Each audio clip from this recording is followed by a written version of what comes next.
안녕하세요 여러분. 입시 MBTI에 오신 여러분들을 환영합니다. 오늘은 어떤 학생이 질문을 올렸는지 확인을 하고 한번 가보도록 하죠.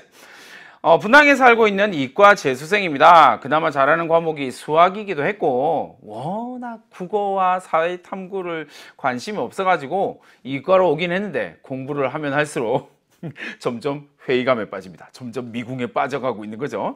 그나마 자신 있던 수학은 비슷한 성적대에서 자꾸 맴돌고 있고 특히 과탐은 성적이 오르질 않고 그러다 보니까 자존감만 점점 떨어지고 있습니다. 이과에 온 게 후회가 되면서 수능을 앞두고 엄청 불안합니다. 어떤 학과를 가야 할지, 내가 무엇을 좋아하는지, 무엇을 하고 싶은지 도통 알 수가 없습니다. 수능까지 몇 달 남지 않은 상황에서 어떤 식으로 공부해야 자존감을 회복하고 효율적으로 공부할 수 있을지 궁금합니다 라고 남겨줬습니다. 이 학생 정말 고민이 많을 것 같아요. 이 학생이 이제 MBTI에 올려준 키워드를 딱 뽑는다 라고 이야기하면 1번 이과 계열 학생, 두 번째 재수생, 그 다음에 수학에 조금 강점이 있는 학생, 그러나 과학은 부족한 학생. 사실 이런 류의 학생들이 생각보다 좀 많거든요. 수학은 정말 좋아하지만 과학은 이런 학생들이 좀 많아요. 마지막 키워드가 자신감이 점점 낮아지고 있다 라고 하는 키워드로 이렇게 딱 함축되어질 수 있는 학생인 것 같습니다. 이 학생을 위한 입시 MBTI는 NSGK가 되겠습니다. N, 논술입니다. 그 다음에요, S, 수능이죠. 그리고 G는 학생부 종합전형, 그리고 K는 학생부 교과 전형이 되겠습니다. 이런 유형의 학생의 맞춤형 솔루션 한번 제공을 해 보도록 하겠습니다. 먼저 N입니다. 이과 학생이지만 수학은 매우 좋아하지만 과학엔 좀 약점이 있다라고 하는 부분이 첫 번째 키워딩이 되겠죠. 그러니까 대체로 이과 논술이다 라고 하는 것이 수리 논술인 케이스가 좀 많다라는 것이 가장 키 포인트가 될 겁니다. 그러니까 자신이 수학에 조금 자신이 있다라고 생각을 하면 적극적으로, 특히나 재수생이라면 적극적으로 도전해 보는 것을 권해드립니다. 물론 질문을 남겨준 학생 같은 경우에는 수학 성적이 좀 정체되어진 면이 없잖아 있다라는 이야기도 했어요. 그리고 점점 자신감이 없어져요 막 이런 이야기도 하고 있습니다. 그런데 여기서 놀라운 논술을 준비하면서 놀라운 팁을 하나 드리자면 논술은 교과서가 이야기를 하고 있는 것과 조금 방향이 틀어지거든요. 그러다 보니까 조금 수학의 매너리즘에 빠져 있는 학생들이 논술 문제, 수리 논술 문제를 풀다 보면 수학의 재미를 확 끌어올리는 경우들이 대단히 많아요.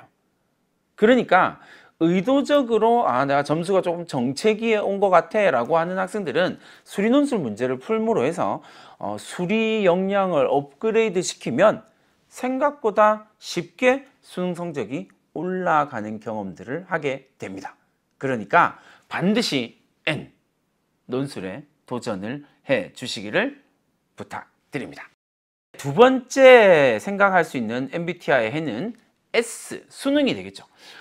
재수생들이 가장 손쉽게 도전할 수 있는 유형이기도 합니다. 맞죠? 우리가 수능이다 라고 이야기할 때는 수능을 활용하는 건 두 가지 형태로 활용을 한다라는 겁니다. 첫 번째는 수능 성적으로 대학을 가는 케이스, 두 번째는 수능 최저 학력 기준을 가지고 충족시켜서 다른 전형으로 대학을 가는 케이스로 나누어 놓을 수 있을 거예요. 근데 이런 유형의 학생들은 재수생이기 때문에 다른 유형이 나온다고 하더라도 대체로 논술이 되겠죠. 그래서 첫 번째의 케이스가 논술, N 이렇게 이야기를 한 거고요. 두 번째는 어쩔 수 없이 수능일 수밖에 없다라는 거죠. 수능 점수 그리고 내지는 논술을 위한 수능 최저를 위해서 열정적으로 공부를 해가는 과정이 반드시 필요합니다. 자, 그리고 세 번째로 이야기할 수 있는 내용은 G가 되겠네요. 학생부 종합 전형이 되겠습니다. 근래에 학생부 종합전형은 재수생의 비율이 합격 비율이 상대적으로 전년도에 비해서 조금씩 높아지는 경향을 보이고 있다라는 사실을 기억을 해두세요. 선생님은 재수를 하고 있는 학생들에게도 반드시 학생부 종합전형으로 지원할 수 있는 가능성이 있는지 없는지를 반드시 다시 한번 확인 과정을 거치라는 이야기를 꼭 하는 겁니다. 그러니까 이 학생이 대체로 수학에 대한 자신감이 좀 있었다, 재학생 때. 그랬다면 충분히 도전해 볼 만한 가치가 있거든요. 그러니까 재수라고 하는 생활을 하면서 세상을 조금 더 쳐다보고 조금 더 고민해보고 한 영역들이 분명히 있을 거예요. 그 영역으로 학생부를 쳐다보면 학생부에, 나의 학생부에, 여러분들의 학생부에 새로운 것이 보이기 시작할 거예요. 그 새로운 걸로 학생부 종합전형을 지원하면 생각보다 성공률이 조금 높아질 수 있다. 그러니까 내가 지금 상황에서 학생부를 다시 한번 분석해 보실 것을 권해드립니다.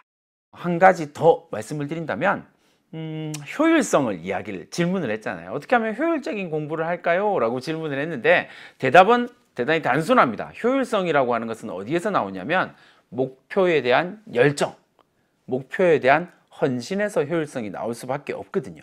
다시 이야기를 한다면 대학은 나에게 얼마나 절실한 문제인가? 이 질문에 대해서 대답할 수 있다면 여러분들의 입시 결과는 생각보다 아주 괜찮게 나올 것이다 라는 이야기로 마무리를 짓도록 하겠습니다.